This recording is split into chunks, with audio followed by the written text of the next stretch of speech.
Ladies and gentlemen, this is Frank Donga, and you're listening to Boom Radio. Boom Radio. Keep listening. Don't touch it.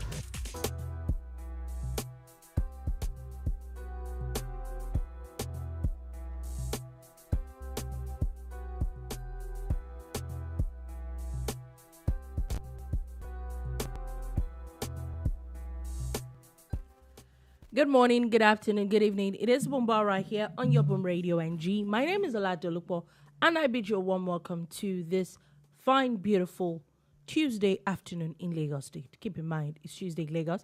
As we always say, it's whatever time, whatever it is, wherever it is, or more like it's 7 p.m. somewhere else. So it's a bar. The bar is officially open. Like I said, my name is Dolupo. I bid you a warm welcome to the bar today. And we're going to be talking about a lot of things that I can tell you for free. It's going to be a lot of gist. It's safe to say that Nigeria officially has a second functional refinery. Now, the NBA and the EFCC. The EFCC is in the news a lot today. We'll talk about that. Governors are not smiling. From Lagos all the way to, we saw Lagos here. I thought, oh, Lagos State Governor is not smiling. However, you've not heard the gist coming from Ebonyi State Governor. That man is suspending everybody left, right, and center. He's not having it at all in over like a year that he's been there. But we'll definitely get around to that as well, and a lot of other things. For people that have been watching the show, the White Lion is back in the news. That and a lot of other things. So sit back, relax, and enjoy today's show as I am in the studio with Sola Rogers. Oh, sorry, not you. That's you. Good morning, good afternoon, good evening. It's always a pleasure to be at the bar. Thanks for joining us. And for those of you who are already watching, please like, comment, and share, and subscribe too. Thank you. Okay, so we're going to be diving right into the conversation, and we woke up this morning to the news that the Port Harcourt Refinery, that if I am very sure, this conversation started since last year, that it was going to be on stream. It's official that the Port Harcourt Refinery is now finally on stream. After a bit of calculations, they missed about 9 deadlines. But after all that deadlines, it's also said that there are about 200 trucks that are going to be filled up with fuel today. Yes, remember that when the government of Bola Tinubu took over as Minister for Petroleum, I think that's Ainikin Lokobiri. Yeah. Had set a timeline, it's September of that year. Oh, yeah. You remember? Yeah. Then, of course, September became December. Mm-hmm. Then December became March. Oh, it was March. Then March. Then in April, they now announced that it was going to be August or one funny thing. Somehow, somewhere along the line, to the glory of God. Reach November. To the glory of God and the shame of the devil. Something like that. You know, one thing that actually just gets to me when these things happen is that if you were a private business, would it be like that? Do you understand? We know that Dangote also did his own. There was a lot of drama. But I'm saying, look, like if you were a private business, would you burn it like that? Would you not really say something like, we're starting business at this time? Maybe it's time everybody, and I'm not trying to always put that allowance for village people. For village people. Or maybe you should actually do your homework. This timeline thing, it's obvious that it's not a government strong suit. However, people or agencies or ministries need to learn from Olubunmi Tuji-Ojo. That man has a way of giving you specific deadlines or specific dates for implementation of things.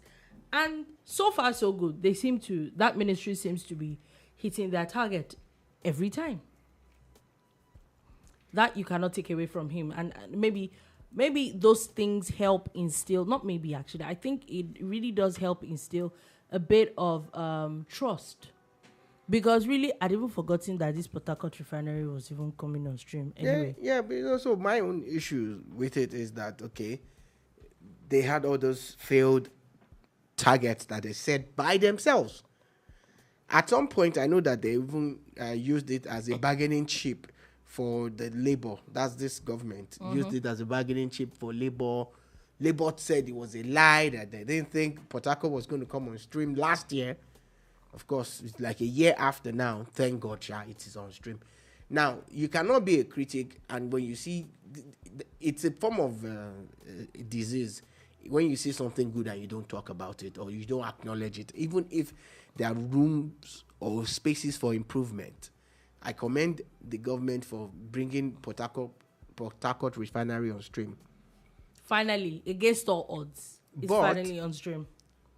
It would make no sense. It will make no difference if there is no significant drop in the pump price of PMS. Okay, so I was going to ask something. Really and truly, are we really in? Let's be realistic here. Other than maybe cost of traveling for fuel buyers in the east or in the southeast, in the south, and maybe some places in the north. Yeah, instead of coming all the way from Lagos. Are we really going to see, like now, the Port Harcourt refinery coming on stream? Is it really going to affect anybody in Lagos? Are we going to see any drastic change? I'm being like, let's be realistic here. It's not what we are hoping it will happen. Okay, so if Aliko Dangote's refinery claims that it can supply all of Nigeria's PMS daily needs, right? It has the capacity to do that. Yeah. And you saw the recent numbers. They're talking about Q3 of Nigeria that, the GDP has increased. Yeah. If that is the scenario, you now have a Port Harcourt with large capacity to also do about 2 million a day. Do you get that's their target by December? Yeah, they're targeting about 2 million barrels. What that means is that there's going to be adequate supply. Yeah. That takes one box off. At least there will not be. Hopefully, let's there will be not. Adequate There won't supply. be queues. But have you not noticed that Kaduna Refinery is not on stream? Okay. Warri is not on stream. But there's PMS in all those places too. Yeah. So the bulk of the PMS was imported before Dangote started. And they were imported through Lagos, majorly through Lagos. And the PMS got to all the nooks and crannies of Nigeria and even Sudan I get the and point. other places. Yeah. So why won't the supply from Port Harcourt get to Lagos? Don't look what there are barges that will move processed. What I mean by it is, why does it need to get to Lagos? Like, why doesn't it need to get to Lagos? If, for instance, ex-depot, Aliko Dangote Refinery is 970 naira. I'm just saying. Don't take my word for it. No, it is 970. The last but don't take my word announced. for it. You can take our own. Me, I'm saying don't take my word. 970 ex-depot. What that means is that the supplier, the marketers they will ship it from the depot to wherever it's going, so they'll have the cost of logistics and their own profit. Yeah. Do you get? Yeah. What that means is that at the end of the day, landing to Lagos from 970 could be 1,000. You could get 1,005 naira, 1,010, 1,020 at the pump.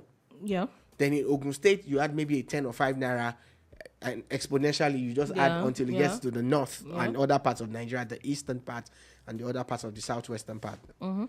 But that's what it means. Now, if Port Harcourt Refinery ex-depot is lower than Aliko Dangote, the marketers will rush to Port Harcourt to buy it. They are the ones who have the facilities, they have the funds, they have the tank farms, so they can go and say, okay, of this your 2 million, give us 1 million daily, and we'll pay you X amount, even in advance. If they are buying ex-depot at Port Harcourt for 800, Dolupo, or 600, you think Nigerians will not dance? Okay. I get your point now. There has to be a significant reduction. But and will there be? I want people to please lower your expectations. That's what I'm We have to be real. I think that BO is more of a supply that costs. If if with all the indices and all the external things like the cost of crude, yeah, and Nigeria is able to find a way to supply Port Harcourt for less, and Port Harcourt is able to give us ex-depot that is less than Dangote Refinery, then the pump price will come down. But if it is not, if it's still as high as how much Dangote is buying it and whatever, please, the only difference is this. And it might be significant on the long run, but it will not have any direct impact on you and me in the immediate. The pump price would not significantly go down. Yeah. But Nigeria would require less and less forex to import the byproducts of crude, which beyond PMS, which is the petrol that we use the most, there's diesel, there's aviation fuel, there's kerosene. So, and there are other things too. Which there are other take, things that like I like what you said. It will take a while for those things to have a ripple effect. Yeah. But if there's going to be an instant effect, the ex-depot price of PMS has to drop significantly. Now, these are one of the things that the government of the day think they are trying to help ameliorate, but they really are not in complete control. Someone put out an information, and that thing has been bugging me before that person put it out. Okay. He rode in one of these cab hailing services. You know, there's Uber, there's what's the other, boats and all of them. Yeah. And the guy's car was powered by CNG.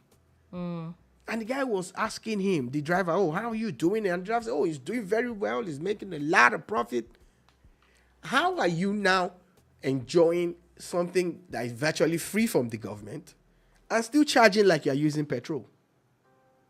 So do you see where the effects of their that is now plans to ameliorate things by not work? People. So that now goes back to our consumer protection.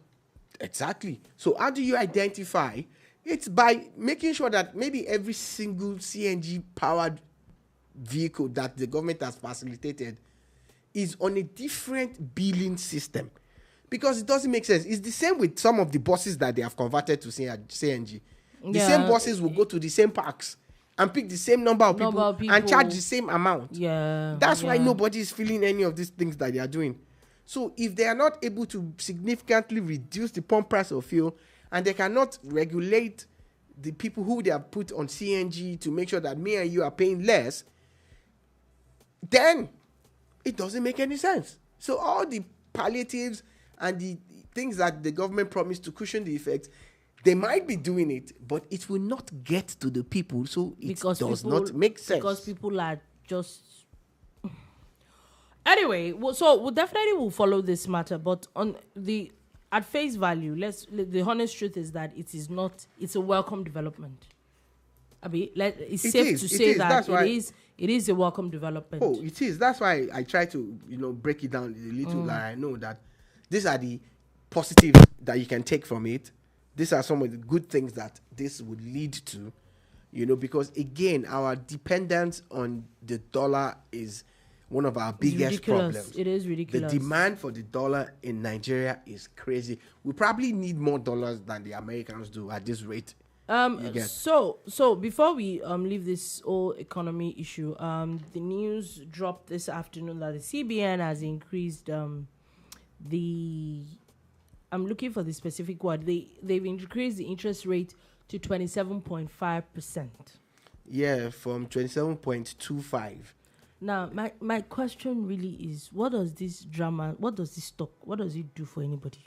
According to the experts, and I'm not going to claim to be one on this one, when they increase it, it helps bring down the cost of things. It works in the reverse way, you understand? For me, all these things, I try to monitor other countries, and I see that they'll tell you, they're increasing it in this month.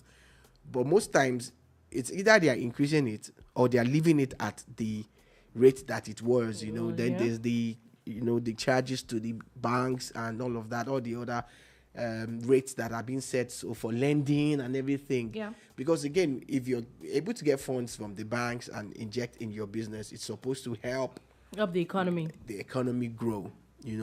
collectively, because every decision that we all take now has a collective effect on the bottom line. So whatever it is, how many people are banked in Nigeria? I know that the effect of this thing might rub off one way or the other, but directly, how many people even have access to get loans from the banks to be saying that this interest rate is this amount? Do you get?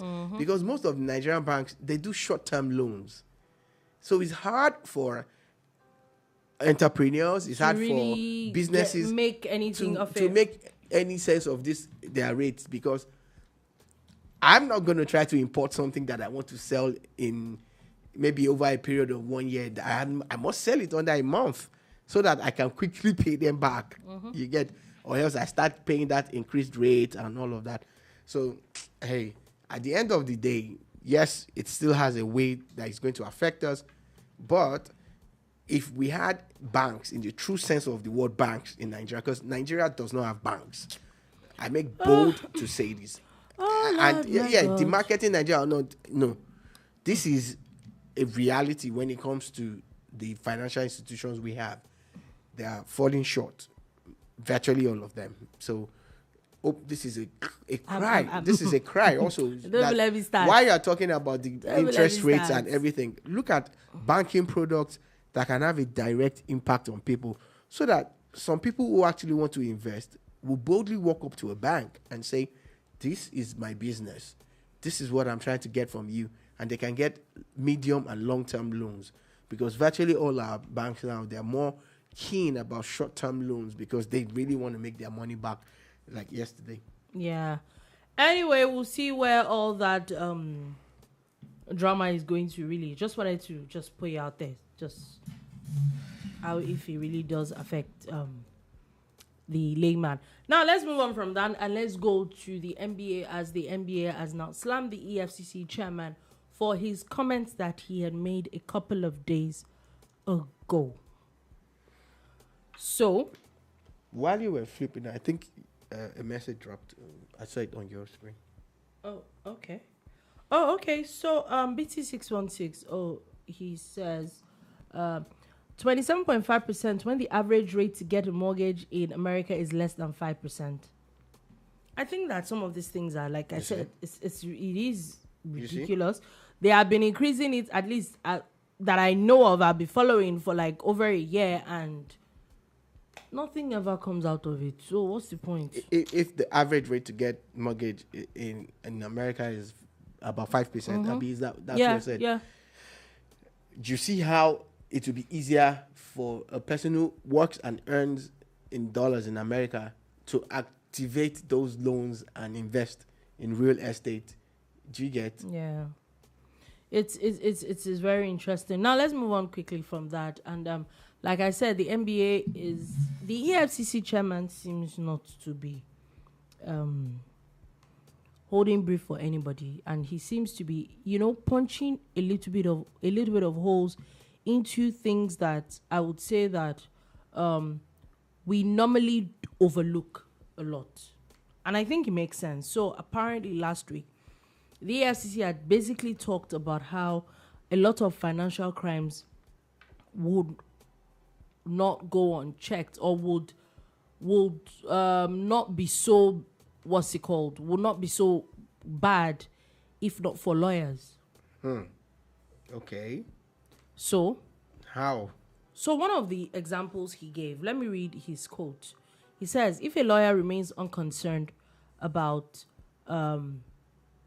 first things, he said that the judiciary needs to tackle the issue where senior lawyers charge obscene legal fees to those holding political positions. He says how a lawyer is not concerned about the origins of which a sitting governor or public official compensates him with millions of naira for representation in electoral tribunal. He must definitely be aware that the only legitimate way to receive such substantial amounts is through the financial system. It said, aside from violating money laundering regulations, hauling millions of naira of professional fees from public office holders in liquid cash, as senior lawyers do, is only aimed at tax evasion. Okay. Yeah. So he also said that there's a lot of financial crimes, not just even political, that once they have lawyers basically to poke holes into some of these things, a lot of people go scot-free. Well, is he saying that lawyers should not do their job? You see, as law enforcement agencies, you're supposed to work closely with the lawmakers. Do you understand? Because you need laws for you to enforce and enforce it perfectly and correctly. Yeah. How do you blame lawyers for doing their jobs? What Do you he's understand? saying is, If but you the know, law- if the so law- wait, you know that one of the things he's talking about is how there's a lot of money that is being paid, is ridiculous money according to him, and this money is because there has to be an explanation for it if it goes through the financial system. He is saying that lawyers get paid these monies in cash. Okay. Which is a form of tax evasion, and also it is avoiding where is like aiding and abetting bad behavior. Because if you don't have a problem with where the money came from, why are you paying someone in cash? And you as a lawyer, why are you collecting money in cash? Wait, I'm kind of confused there. If I am gonna get a client, any type of client, and they decide to pay me in cash, it's illegal. So what he's saying is that those monies never really get declared, which those monies are, number one, are taxable. But because it's in cash, it's really never in the system, so it cannot be tracked. Also, the minute it gets into the system, there's a level of money that gets in the system that will be traced where the money came from, which all that becomes untraceable because it is cash. Look, all I see here, is someone who is really trying to, plug loopholes. And I don't think this is how he's going to achieve it. For as long as some of these transactions are not illegal, I don't think they've broken any law. Now, in the places where you're saying that it's money laundering and everything, if you have proof, why are they not in court as we speak? If we have proof, why have they not been arrested? Do you understand? I get your point. What are you waiting for? What motivation or approval does the EFCC need? If you say really and truly that lawyers are aiding and abetting, and you have proof, because it's not enough to allege, it's not enough to insinuate. At that level that the EFCC is working on, you should be talking in precise terms and actually making an example of people that, look, we already have this lawyer that we arrested, and this is what we got from him, and we look at what his client did. These are the issues for me. Yesterday, we were discussing how a former presidential candidate and a member of the PDP now, Mr. Dele Momodu, had talked about how he had alleged that some people were paid cash, $30,000, as delegates at the PDP Congress. $30,000. And he was also insinuating that there are politicians who carry dollars in cash. Yeah. And if you multiply what he alleged, 30 times 774, according to him, that's $20-something million cash. How is that possible? And the EFCC is talking about lawyers and money laundering. Why are they not talking about this one too? Why are they not getting on this matter and bringing these people to book? Because some crime has been committed somewhere. That one show me now how the person, whoever that person is, 20-something million, and that's not the only money the person spent. Whoever the person is, So I'm not saying they should not go after lawyers if they feel lawyers have done wrong, but making blanket statements at times, you end up. So basically, the NBA too many mistakes. What the NBA is saying, which they've not replied, is that everybody, they're saying that every single profession have some unscrupulous people, but that he can't just bunch everybody together and say that. That's my issue too. Lawyers are who they are and all that, which we'll see. Makes sense. Do you know how many times when there's a major issue with, say, the Nigerian police now, you now bunch the old police. You shouldn't do that because there are still good people there. It's the same way, the customs, You shouldn't do that, though. You shouldn't. I know we shouldn't do that, yeah. But when it comes to police, you still shouldn't do that. Okay. Anyway, still talking about the EFCC. Interesting news today as White Lion, in case you do not know who that is officially has officially driven himself, or was said to have driven himself with his lawyers in a black Hilux to the EFCC office. However, this time he did not go with the governor of Kogi State. Now, if you're just joining us, this is the White Meow segment where we get to talk about this ill-advised politician. If only he had just followed the rules. Is it not funny and timely that the governor that Dolupo referred to now, The former governor. the governor that Dolupo referred to has not been present at the EFCC? I know what I'm saying.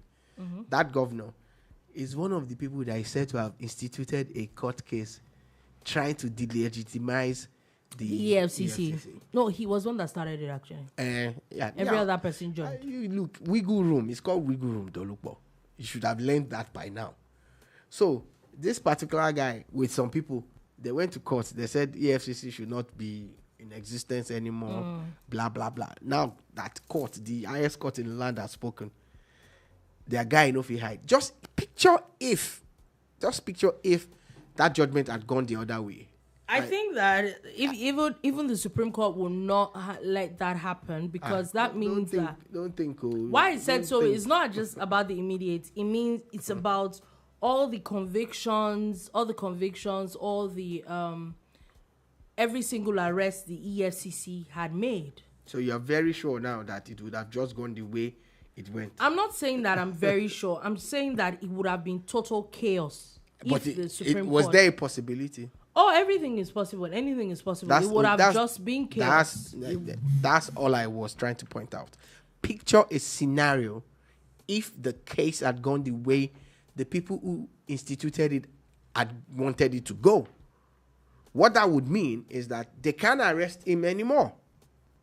They can't. Then government will have to start from scratch and pass a new law and start a new EFCC or whatever, make it solid. All that time that they used to do that, haven't these people gotten away with whatever they are alleged to have done? Yeah. Anyway, so he's driving himself there today. It's really based on the failure of their attempt to have the EFCC deregistered or decommissioned or disbanded. Any of the D's would do. Just pick one that you like. And every time the EFCC comes out to say, oh, they just arrested 20 suspected online fraudsters or whatever, go check their timeline on Twitter. There's always someone saying, where's Yaya Bello? Yeah. Because it now starts to look as if the EFCC are complicit. They are culpable too. That's what it starts to look like, because there's this distrust that they must work hard to correct. Yeah. I just cannot picture a country like Nigeria without an EFCC. They're not perfect. I think they need more professionalism. I think they need to expand, their scope, But whatever it is, they are one body that I'm glad we have in Nigeria. Okay, now moving on from that quickly, just wanted to put this very interesting news where the Minister of Solid Minerals that attended sort of like, it's not an agency, a committee's meeting. And when I saw the story, that I saw that after they were still posting pictures, which the minister was not in, they had put out, they're taking pictures at the end. So this is supposed to be Mineral Resources and Environmental Management Committee. So they had invited the Minister of Solid Minerals Development, to one of those their annual general meetings. And I don't know, maybe they were expecting some level of accolades. But the minister had turned into them seriously and also giving them a 90-day ultimatum to improve their performance or face severe actions from the federal government. So according to the minister, they're saying that the whole committee, basic issue is supposed to be, is a responsibility to check basically cases of conflict, environmental issues that have to do with, and that it doesn't look like anything is changing in that regard. So what's the point of the people that are there if you are not doing your job? If this, like, Nigeria still has all these issues. So he's giving them 90 days to work on it, or everybody is probably disbanded. Well, that's a good thing. That's a good thing. If you want results, you must make sure that everybody that is working with you is delivering, because you can't do it all by yourself. Picture a minister trying to do all of these things all by himself. And if these committees and these subcommittees and parastatals and agencies are not functioning well, What's the point? It doesn't rub off well on him. So because he's also going to have his own assessment very soon again, and we'll see if it's going to pay off or not. But now that you're talking about him, we've also heard about the plans that they have. I think it's about time we started seeing some results from this particular ministry, because these are the ministries that should actually be rivaling Nigeria's dependence and even reducing Nigeria's dependence on the sale of crude. Yeah, I totally agree with you. Now let's move on quickly from that and let's go on to states. So there's a bit of gist. We're going to Lagos State. There's story from Ebonyi and a bit from Imo State. However, there's really not so much news from Imo. It's just that Imo State Governor has approved the implementation of 70,000 naira minimum wage. So they have also been added to the number of states that have now been paying. I think it's safe to say that most states have started this 70,000 naira minimum wage. However, I know that some states might not have announced it yet, and in all these plenty announcements, but people will tend to forget. There's something worth taking a quick look at. Okay. When the minimum wage was 18,000 naira, we had almost 20 states that never paid it. Or 30,000 when it was 30,000. Yeah, they increased it to 30,000. When it was 30, yeah, people didn't pay. We had almost 18 or 20 states that did not pay. Now that it is more than double that, virtually all of them are going to pay. Because there's a lot of money now. That's the point I was trying to make. That at the end of the day, what has changed? They have more allocations. They have more funds coming to them. Subsidy. That's it. That's just what I wanted to put out. Anyway, so let's move on quickly. And going to Lagos and Ebonyi State, it's a lot of basbos. First things first. Governor of Lagos State has suspended his senior special assistant on print media, and you'll be wondering why. So, it's about Twitter. I think it is a perfect representation of know when to keep quiet. So, in a now deleted post, this person, Wale Ajetumobi, had put out, I think he was replying someone where he had said, and I quote, "The full story of people who burnt down TVC in 2020 will be told one day with gory clips and images. One thing to note, majority of them have been hunted down and executed." One of them, a young boy trading in cooking gas around K2, was found with an AK-47 at the site. Even his neighbors were shocked, but the full gist is better saved for later. That's a very, very interesting tweet. The funny thing is, I saw it when he dropped it, when he tweeted it. I saw it, and I was shocked myself. I'm like, even if you're privy to that information, such information, that's not how to go about it. Now, this guy, you know, I see him. He's very active on Twitter, always defending. Yeah, he is very active. Give it to him. And fighting he does. Fighting for this same governor and the APC at large, even beyond Lagos State. You see him, like, he's one of the poster boys when it comes to APC. I can call him an APC influencer on social media. Yes, I agree.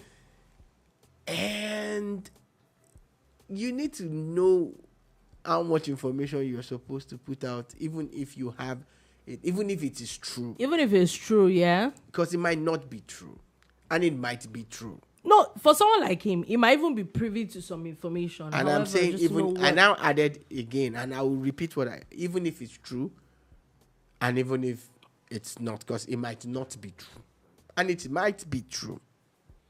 However, you have made reference in trying to establish that a particular group of people were behind the attack on TVC during that NSAS period where TVC got burnt down. You now made references to people being executed.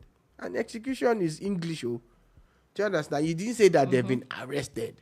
You didn't say that they've been jailed. Do you understand? No, they're not even awaiting judgment. You say they've been executed. That lays credence to all the people that are shouting that there were some extrajudicial killings. So it's up to him now to actually bring proof, because I think that what he has done is beyond shooting yourself in the foot too. It's more or less like just wrapping yourself in some kind of TNT and drinking poison at the same time and exploding or imploding. I think he has set his government up, the government that he works for or worked for, and I don't know if there's a way back for him from this scenario. But it's good to now ask, were there really extrajudicial killings, and why were there? Especially you're being specific to TVC, especially knowing that the TVC that you're referring to even belongs to the current president of Nigeria. So it would be nice if he can clear the hair on all of these things. I do not envy him at all. I don't. Maybe he's probably going to get off social media for a while. It probably is. He probably is. I think that, like you had said, and that to me, honestly, I feel that it was just wrong timing and not wrong information, knowing when to keep quiet. Wrong timing, okay? No, I said wrong right information. Okay. And it's not like as if the information might be or might not be wrong, but it's knowing what to sieve. And I remember very well that when I saw that tweet, I think he was even replying someone's tweet. It was even an original tweet, meaning that you had no business with that person's timeline. You could have just moved on. But anyway, you would think that that's all we have heard about suspension. Seems like Governor Sanwo-Olu is still nice. As Ebonyi State Governor, he's not taking any, he's not suffering falls lightly at all. And you might be wondering why. I think this is the third commissioner in his space of about less than 2 years, the Ebonyi governor has suspended about 3 commissioners. Remember the story and the video that popped up about the ministry that had to do with the Ministry of Health, and now a lot of people have gone down, which, the funny thing is that we never really see people get accountable for some of these things. But it looks like it's not the Ebonyi State Governor, as he has now suspended 2 commissioners from his cabinet for alleged gross misconduct and dereliction of duties. So according to a press statement that was released today, he has directed the indefinite suspension of the Commissioner for Housing and Urban Development and a 3-month suspension for the Commissioner for Health and Social Development. That's not all. Also, the Permanent Secretary of Ministry of Health is also supposed to go on a 3-month suspension. The Executive Secretaries of the State Primary Healthcare Development Agency and the State Health Insurance Agency as well. All of them 3-month suspension each. And he is now saying that the Special Assistant to the Governor on Primary Health is supposed to take charge of the Ministry of Health in the absence of the Commissioner. Also, the governor had earlier suspended the Commissioner of Water Resources indefinitely also for his dereliction of duties. The governor of Ebonyi State, I must say kudos to him for taking these tough decisions, because in setting up your cabinet, beyond the people that you actually want, some of these people are nominated by party elders and leaders and all of that. And there's a lot of political, gaming around it. So damning whatever consequences and taking this decision is I must say kudos to you for that. That's one. Two, you would notice that in a system that is created around a person, in a system that expects an MD or a CEO to be the one calling the shots, a lot of people would tailor their output to what they perceive. And what do I mean by that? If you just see that since you became a commissioner, nobody's checking you, your output, your production. Makes sense. I get you just fly under the radar, like flex and flex and flex. Let's just show up. And if your governor is all over the place dancing up and down and singing up and down, had to. I didn't mention anybody's name. So BT616 says party elders getting their flowers from Sola. Oh. What did he say again? Party elders getting their flowers from Sola. Well, it's true. It is what it is. Okay. So if you're a governor, you're busy dancing. This one was interrupting me when I said governors were dancing. Governors dance. I didn't mention anybody's name. Yeah, he's a dancing governor. Let's never lie. Congratulations to him on his Grammy Award or whatever he's gotten for dancing. A dancing governor. So if you're a governor or you're a chairman of a local government, should I give an example? No, I don't need it. And your people, your staff see that once you come on Friday like this, 30 minutes after you are gone, do you know what happens? Everybody will shut down. Yeah. So it is a welcome development. And if you look at it, the previous president that we had and presidents after that, or the one before that, how many times did you hear about them really sacking or redeploying or reshuffling their cabinet? It was even worse with President Buhari. Buhari's one was that once he has appointed you. Remember, he at what point in time? I don't think they got sacked. They just got replaced. After 4 years. Sack no on the back because the others returned. However, whatever that is, these things keep people on their toes. You get. So when they see that now the governor is on rampage, is sacking people, is suspending people, then they will start to work. You see, we like eye service. We like eye service in this our climb. We like eye service gone. But is he going to now sack his own cabinet? I mean, this is that with the cabinet. If he less than 2 years, are you saying indefinite suspension? No, two of them are already on indefinite suspension. Just wait. For the Ministry of Health, just wait. From the commissioner to the PS to all the secretaries. Can I get a word in? Because you said something that needs a response. If he needs him sacking the entire cabinet, let him sack them. Dolupo, in a state like Ebonyi, I don't know how many commissioners they have. Let's assume they have 30 commissioners. You're saying that they can't get another 30 people.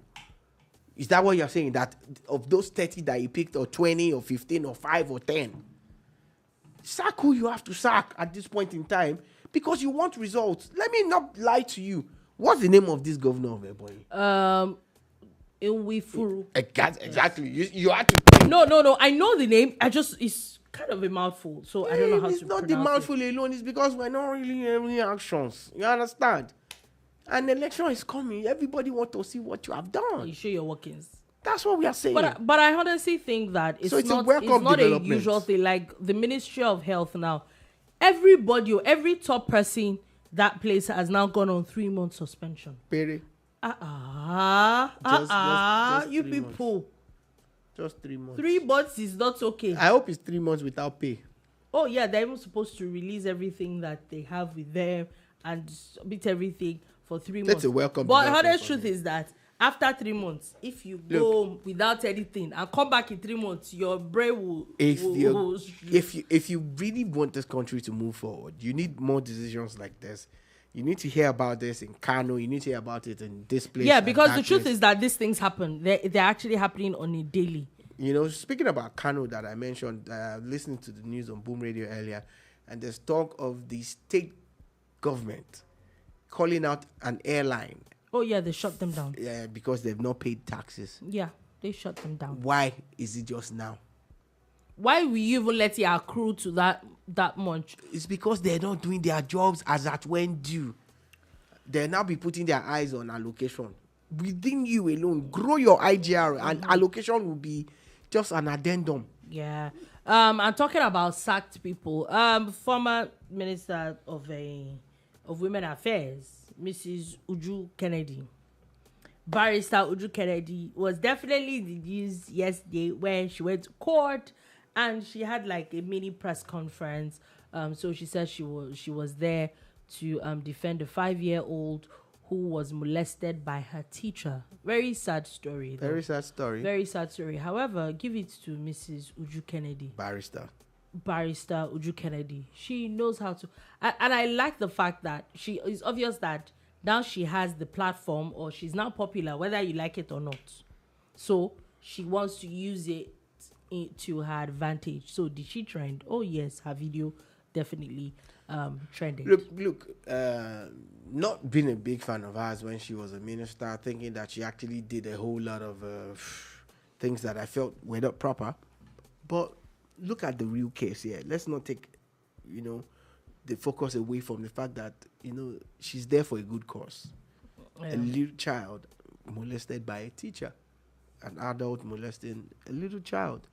And this kind of cases will probably just fall through the crack because there's nobody to fight it. It definitely would. The instant I saw that video a couple of hours ago, the first thing that came to my mind is what Lagos State has instituted. And I am shocked that they've not been able to replicate it at the federal level, even now that a Lagos person is there. The LSDVA, Lagos State Domestic Violence Agency, they do a lot of things along that line.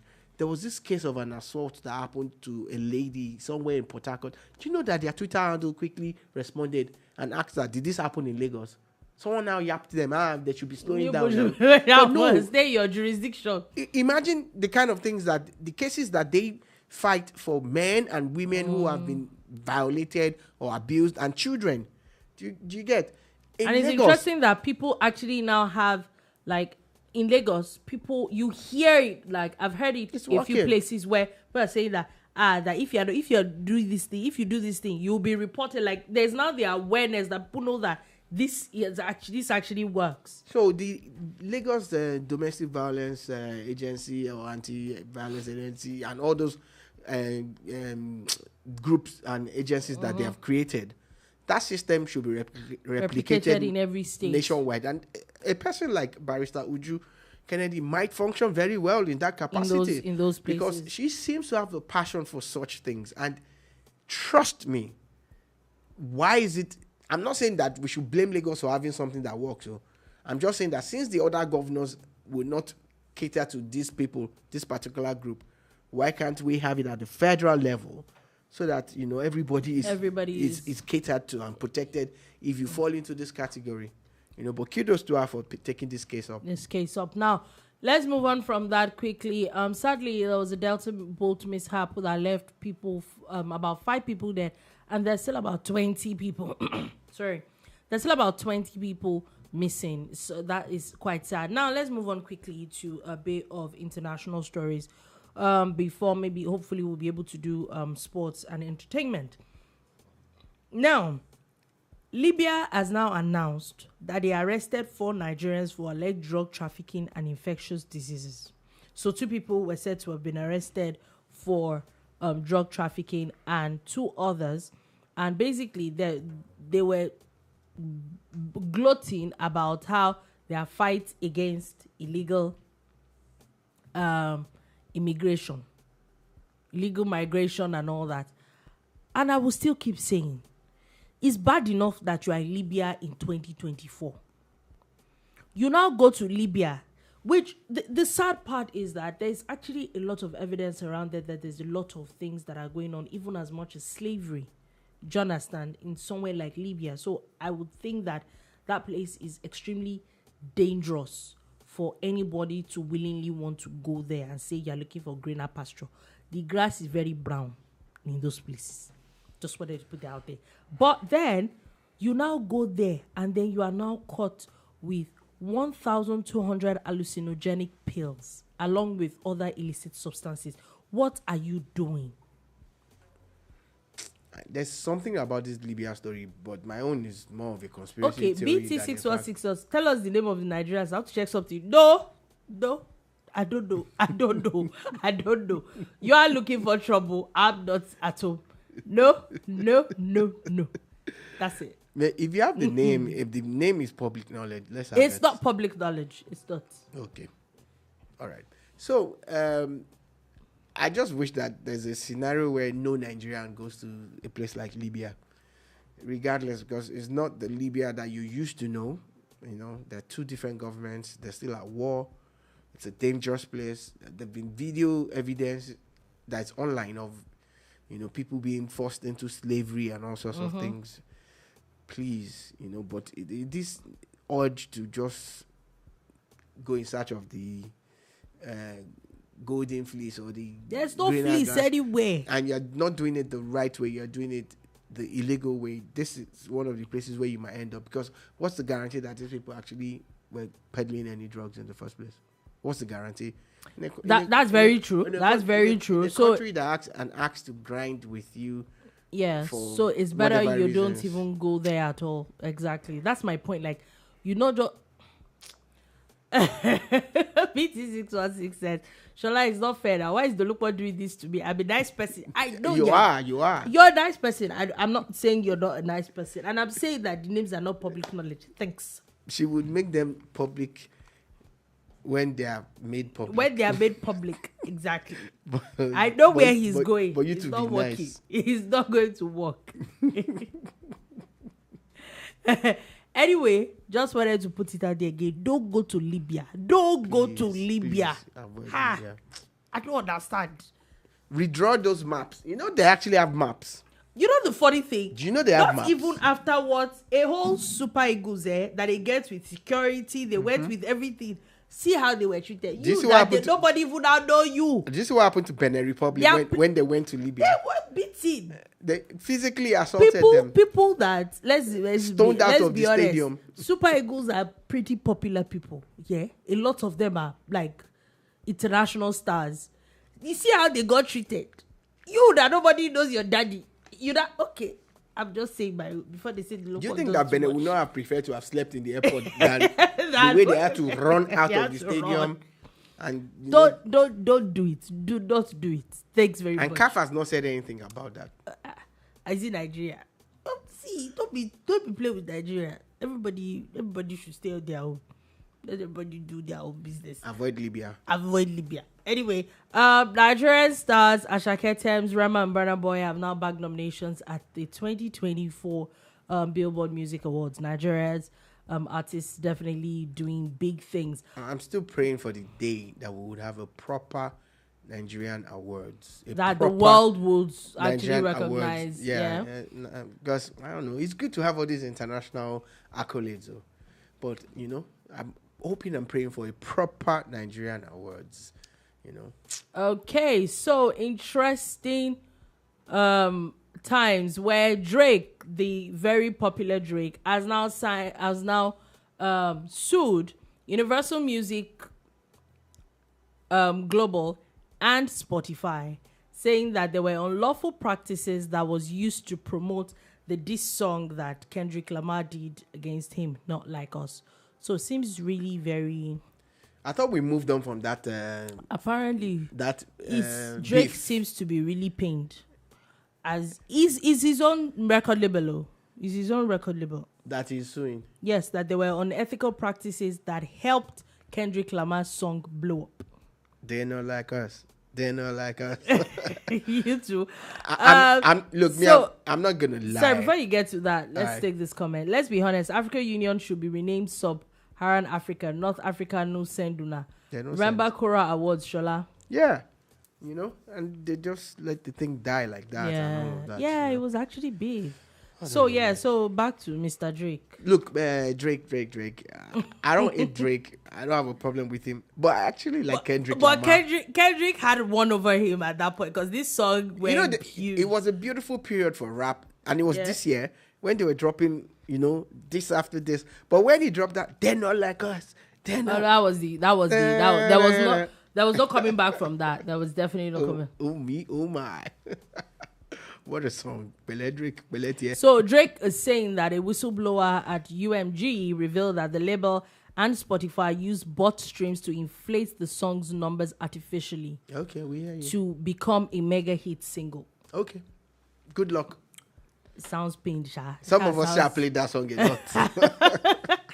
Anyway, going all the way to Australia quickly, as social media sites are called for Australia to please delay its ban on children younger than 16. So this news came out a few weeks ago where Australia is really pushing the agenda, and I think it's already in their parliament where they're looking to ban children under 16 from using social media. Interestingly, you know, the funny thing about it is that they're also now saying that even if children are caught using it, that it is the apps that are going to be punished for it. Mm-hmm. So, like, they really need to do their checks and balances and all that and make sure that students don't, children under the age of 16. So now the social media platforms, an advocate for the social media platform is saying that they should delay this until next year. Why? They're saying that it's being rushed. I don't know. Why? There must be a reason for you asking them. Because again, on a real to real, why do you have them kids on social media? Especially with the kind of things that you see all the time. See online. You know, yesterday, every time I opened it, there was a gory video of some lady that had gone for a BBL and the thing had gone bad. And, you know, the 2 or 3 timelines that I had, and once I'm like, oh, what's this? So I quickly scroll past it because I don't want to see it. I don't want to see. Please. So BT616 has something for you. All if right. Only Shola understands the song, they're not like us song is actually a xenophobic song. Not FBA diss song. And you people are dancing. Them call black in America as bad as the South African cousins. Oh yeah, no. Yeah, we know. To be honest, what's their foundational black? Yeah, those ones that say they are different from us. I get it. Look, those ones have adopted the song, or maybe it's fine. But you see, it was just more of a Drake versus Lamar thing, and I'm very biased when it comes to Kendrick Lamar. I'm not gonna lie. Sorry, Drake. I like Drake. Drake is planning on singing during the proposed World Cup halftime show in LA. Please, we don't want World Cup halftime show. What the? Yeah, you know, there's their joint World Cup that they are hosting. Yeah, but see, is anything you enter US, you just scatter it. Why are we doing halftime World Cup show? Do you know how much they will make from that? I'm not saying they won't. It's not a football thing. You know how much they Nobody does that kind of thing. You know how much they make from the Super Bowl? That's what I'm saying. Halftime. Music happens, World Cup. Music happens before or after. That's how football is. Look, let's have a halftime show. Don't do a halftime show. What's the meaning of that? It's happening, and meaning there's nothing that halftime you can show do. means that it's probably going to be the halftime is going to be 15 minutes shorter. now. Halftime won't be shorter. It's 15 minutes. It's going to be longer. It won't be longer. It's 15 minutes. I get the point. Halftime show will not be more than 5 minutes. But I tell you, that 5 minutes, hey. I'm not saying that but it's not a football thing. You must like Americans. You will get to America. It's just all about the showbiz. We are here to watch football. I won't be surprised even if it's not great. That 5 minutes will not kill anybody. It will. Let's have it. Speaking of football, before we go quickly. Anyway, Champions League is back again. Yeah. Today, as Slovan Bratislava is going to be playing AC Milan, Sparta Prague is playing Atletico Madrid. There are quite a number of interesting matchups today. Barcelona, Man City. Everybody's looking at Man City. Will it be 6 for 6? Barcelona will it be is 6 very on the bounce? Bayer Leverkusen is playing RB Salzburg. Bayern Munich, and PSG is also one that to look out for. We don't care. Yes, we do. Inter Milan and RB Leipzig also interesting. Manchester City and Feyenoord. Please, at this point, I'm even praying for Man City. That's the game. This embarrassment is getting too much. The thing is that I have a feeling that this is the kind of game that Pep is going to use to redeem himself. I think that the insult is getting too much. You don't want to be Pep. You don't want to be fired. It is Pep. Pep. What's the meaning of that? This insult is Pep getting too much. will show them Pep. I'm not a fan, but don't even let me say I'm a fan. I'm not a fan. I'm actually a fan of Pep. I'm not a fan of Man City, but I'm a huge fan of Pep Guardiola. Anyway, Sporting CP and Arsenal. That's also a very interesting matchup that we're going to be seeing. Young Boys and Atalanta. Oh God, it's another day for Adebola Lookman to shine. Let's go, Demo. Let's go. All on that note, that is all I'll be able to take today on the bar. Thank you for listening. Thank you so much. Comment that you're going to. Oh, okay. So there's a comment. I actually did not see that. Okay, so BT616 says, let's be honest, Real Madrid should have bought Osimhen. Yeah.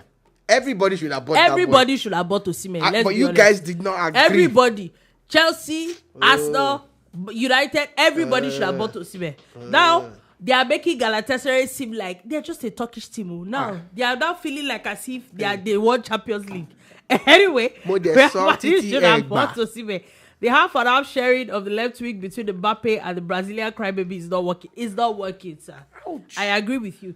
That matchup, the matchup between Vinicius and it's not working. Mbappe does not fit in that team. I'm sorry. It's not working. That thing is not working. You're very correct. Yeah. Everybody should have bought I told you guys. You guys showed me Pepe. You showed me Pep Guardiola. I told you people. All right. Thank you for listening. Thank you for watching. Thank you so much for the comments. We'll be back again tomorrow at 3 p.m. West African time to give you another wonderful edition of the Boom Bar. Have a beautiful, beautiful day.